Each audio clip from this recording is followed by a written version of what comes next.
আসসালামু আলাইকুম, মোহসেনা শাওন আপনাদের সবাইকে আমন্ত্রণ জানাচ্ছি এনটিভির দুপুরের খবরে। ক্রাউন সিমেন্ট শিরোনাম দেখছিলেন, এবার পুরো খবর। মিটফোর্ডে নৃশংস হত্যার ঘটনায় ব্যবস্থা নেওয়া হয়েছে উল্লেখ করে বিএনপির মহাসচিব মির্জা ফখরুল ইসলাম আলমগীর বলেছেন, গণতন্ত্র উত্তরণে বাধা তৈরি করতে পরিকল্পিতভাবে একটি মহল বিএনপির বিরুদ্ধে অপপ্রচার চালাচ্ছে। তরুণ প্রজন্ম সহ সবাইকে নিয়ে এমন ষড়যন্ত্র প্রতিহতের ঘোষণাও দেন তিনি। সকালে দলীয় চেয়ারপারসনের গুলশান কার্যালয়ে জরুরি সংবাদ সম্মেলনে এসব কথা বলেন তিনি। নূর হোসেনের রিপোর্ট। রাজধানীর মিটফোর্ডে ব্যবসায়ী সোহাগ হত্যাকে কেন্দ্র করে বিএনপি ও দলের ভারপ্রাপ্ত চেয়ারম্যানের বিরুদ্ধে কুৎসিত অপপ্রচারের প্রতিবাদে স্থায়ী কমিটির সদস্যদের নিয়ে জরুরি সংবাদ সম্মেলন করেছেন বিএনপির মহাসচিব মির্জা ফখরুল ইসলাম আলমগীর। প্রকৃত আসামিদের এখনও গ্রেফতার না করা, হত্যার সময় ভিডিও ধারণ ও নির্দিষ্ট পেজে তা ছড়িয়ে দেওয়া নিয়ে প্রশ্ন তুলে বিএনপি মহাসচিব বলেন, পরিকল্পিতভাবে অস্থিতিশীলতা সৃষ্টির চেষ্টা হচ্ছে, যার উদ্দেশ্য গণতন্ত্রে উত্তরণের পথে বাধা তৈরি করা।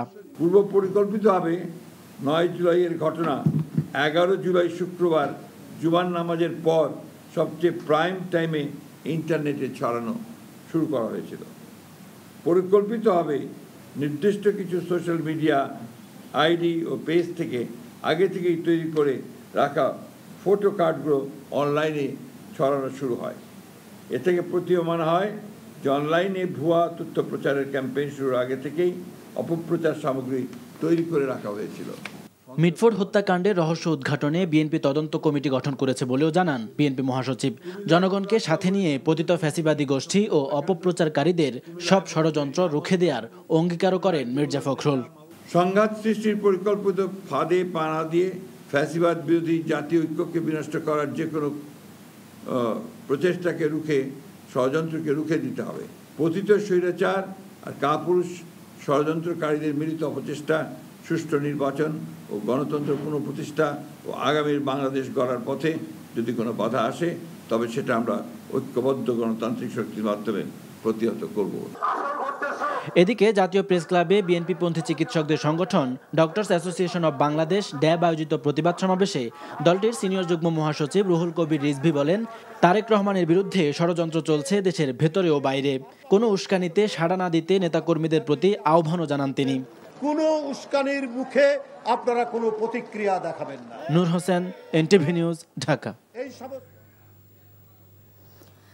জুলাই আগস্ট আন্দোলনে রাজধানীর চাংখারপুলে 6 জনকে গুলি করে হত্যা মামলায় সাবেক ডিএমপি কমিশনার হাবিবুর রহমান সহ 8 জনের বিরুদ্ধে অভিযোগ গঠনের আদেশ দিয়েছে আন্তর্জাতিক অপরাধ ট্রাইব্যুনাল।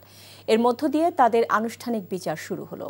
গত 3রা জুলাই আসামি পক্ষের অব্যাহতি আবেদনের ওপর শুনানি শেষে বিচারপতি গোলাম মর্তুজা মজুমদারের নেতৃত্বাধীন আন্তর্জাতিক অপরাধ ট্রাইব্যুনাল 1 বিষয়টিতে আদেশের জন্য 14 জুলাই দিন ধার্য করেছিল। এ মামলায় কারাবন্দী পুলিশ পরিদর্শক আরশাদ, কনস্টেবল মোহাম্মদ সুজন, ইজাজ হোসেন ইমন ও নাসিরুল ইসলামকে সকালে ট্রাইব্যুনালে হাজির করা হয়। গত বছরের 5ই আগস্ট চাংখারপুল এলাকায় গুলি করে 10ম শ্রেণীর শিক্ষার্থী শাহরিয়ার খান আনাস, মাহদি হাসান জুনায়েদ, ইয়াকুব, রাকিব হাওলাদার, ইসমামুল হক ও মানিক মিয়াকে হত্যা করা হয়। এছাড়া সাভারের শেখ আসাবুল ইয়ামিন সহ 22 জনকে হত্যার ঘটনায় তদন্ত প্রতিবেদন জমা দিতে 12 আগস্ট পর্যন্ত সময় দিয়েছে ট্রাইব্যুনাল। কল্যাণপুরে 9 যুবককে জঙ্গি সাজিয়ে হত্যার অভিযোগে করা মামলায় আজ সাবেক আইজিপি AKM শহীদুল হক, সাবেক ডিএমপি কমিশনার আসাদুজ্জামান মিয়া ও মিরপুর বিভাগের সাবেক ডিসি মোহাম্মদ জসিমউদ্দিন মোল্লাকে ট্রাইব্যুনালে হাজির করা হয়। নাসিরুল ইসলাম তারা আদালতে উপস্থিত ছিলেন, তাদের আইনজীবীরা ছিল। এই দুই পক্ষকে শুনানি অন্তে আজকে আন্তর্জাতিক অপরাধ ট্রাইব্যুনাল 1 এই 8 জন আসামির বিরুদ্ধে আনুষ্ঠানিকভাবে অভিযোগ গঠন করেছেন।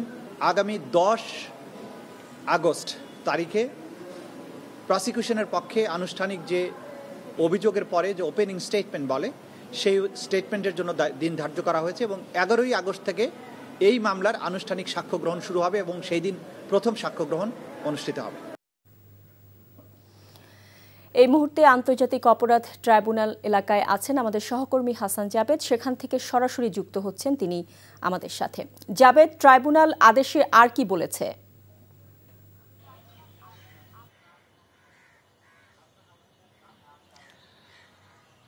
শাওন, আজকে চানখারপোল হত্যা মামলার অর্থাৎ 6 জনকে যে হত্যা করা হয়েছিল গত 5ই আগস্ট গত বছরের, এবং সেই হত্যা মামলার আজকে আনুষ্ঠানিক যে অভিযোগ গঠনের মধ্য দিয়ে আনুষ্ঠানিক বিচার কাজটা কিন্তু শুরু হলো। বিচারপতি গোলাম মর্তুজা মজুমদারের নেতৃত্বাধীন 3 সদস্যের ট্রাইব্যুনাল আজকে এই আদেশটি দিয়েছেন এবং এই মামলায় 8 জন আসামি, 4 জন পলাতক আছেন, সাবেক ডিএমপি কমিশনার হাবিবুর রহমান সহ আর 4 জন আজকে উপস্থিত ছিলেন এবং এই 4 জন আসামিকে অভিযোগ গঠনের আগে জিজ্ঞাসা করা হয়েছিল যে আপনারা এইসব অপরাধে দোষী কিনা। তখন তারা 4 জনই নিজেদেরকে নির্দোষ দাবি করেন এবং এই মামলার যে 4 জনের মধ্যে একজন হচ্ছে আরশাদ হোসেন, তিনি ইন্সপেক্টর ছিলেন শাহবাগ থানার নিরস্ত্র। তিনি বলেছেন যে তার বিরুদ্ধে আনা অভিযোগটি সম্পূর্ণ মিথ্যা। সেদিন শাহবাগে তিনি ছিলেন এবং সেনা কর্মকর্তাদের সাথে তিনি ডিউটি পালন করছিলেন এবং একজন ইন্সপেক্টর কখনো নির্দেশ দিতে পারে না গুলি করার জন্য, সেখানে অন্যান্য ঊর্ধ্বতন কর্মকর্তারা থাকেন। তবে চিফ প্রসিকিউটর পরে যেটি বলেছেন যে আজকে এই বিষয়টা বিবেচ্য বিষয় নয়, আজকে দোষী না নির্দোষ, এই নির্দোষী এই দুইটার ওয়ার্ডের যে কোনো একটা বলবে সেটাই হচ্ছে বিষয়, আর বাকি জিনিসটি ট্রায়ালের সময় বিচার প্রক্রিয়ার সময় উপস্থাপন হবে এবং তারা নিজেদেরকে নির্দোষ প্রমাণ করতে সকল তথ্য প্রমাণ হাজির করবে। অপরদিকে প্রসিকিউশনও তাদেরকে দোষ সাব্যস্ত করতে, তারা যে এইসব দোষী সেটা সাব্যস্ত করতে তারা সর্বোচ্চ চেষ্টা করবে তথ্য প্রমাণের ভিত্তিতে এবং সকল এভিডেন্সের মাধ্যমে। যাই হোক, আজকে এই মামলার অভিযোগ গঠন হলো এবং আরেকটি মামলায় কিন্তু ইতিমধ্যেই কিন্তু এর আগে এটি হচ্ছে দ্বিতীয় অভিযোগ গঠন এই ট্রাইব্যুনালে।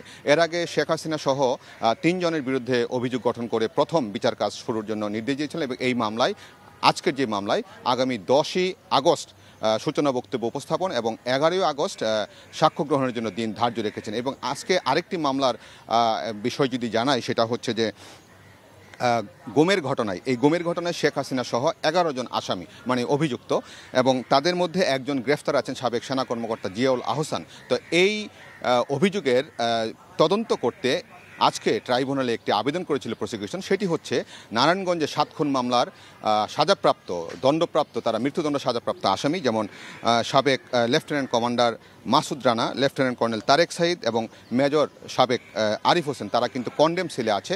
তাদেরকে গুমের ঘটনায় জিজ্ঞাসাবাদ করার জন্য কারাগারে গিয়ে একটা আবেদন করেছিল, আদালত সেটি মঞ্জুর করেছে এবং তারা তাদেরকে জিজ্ঞাসাবাদ করবে এবং এই জিজ্ঞাসাবাদে তারা ধারণা করছেন এবং যারা গুম করেছে এই গুমের ঘটনাগুলির কিছু তথ্যপত্র এখানে আসবে এবং সেই প্রেক্ষিতে তারা সাক্ষীও হতে পারে এই মামলায়, এমনটাও হতে পারে।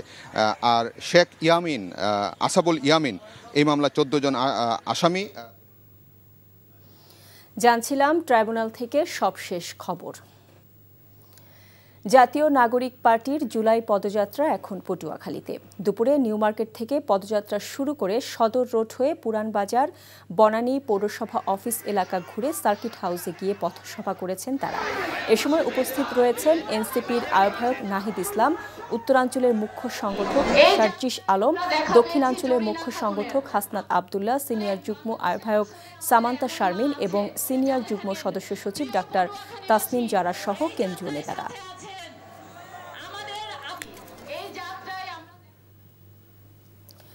রাজধানীর মিটফোর্ডের ব্যবসায়ী সোহাগ হত্যাকাণ্ডের সঙ্গে জড়িতদের দ্রুত গ্রেফতার, পুরান ঢাকায় এলাকা কেন্দ্রিক সেনা টহল বৃদ্ধি সহ 6 দফা দাবি জানিয়ে 1 সপ্তাহের আলটিমেটাম দিয়েছে মৌলভীবাজার ব্যবসায়ী সমিতির নেতারা। দুপুরে পুরান ঢাকার মৌলভীবাজারে সংবাদ সম্মেলনে ব্যবসায়ীরা বলেন তাদের ব্যবসা রক্ষা করতে হলে আগে নিরাপদ পরিবেশ নিশ্চিত করতে হবে। বলেন এই এলাকার ব্যবসায়ীরা দীর্ঘদিন থেকে নিরাপত্তাহীনতায় ভুগছেন।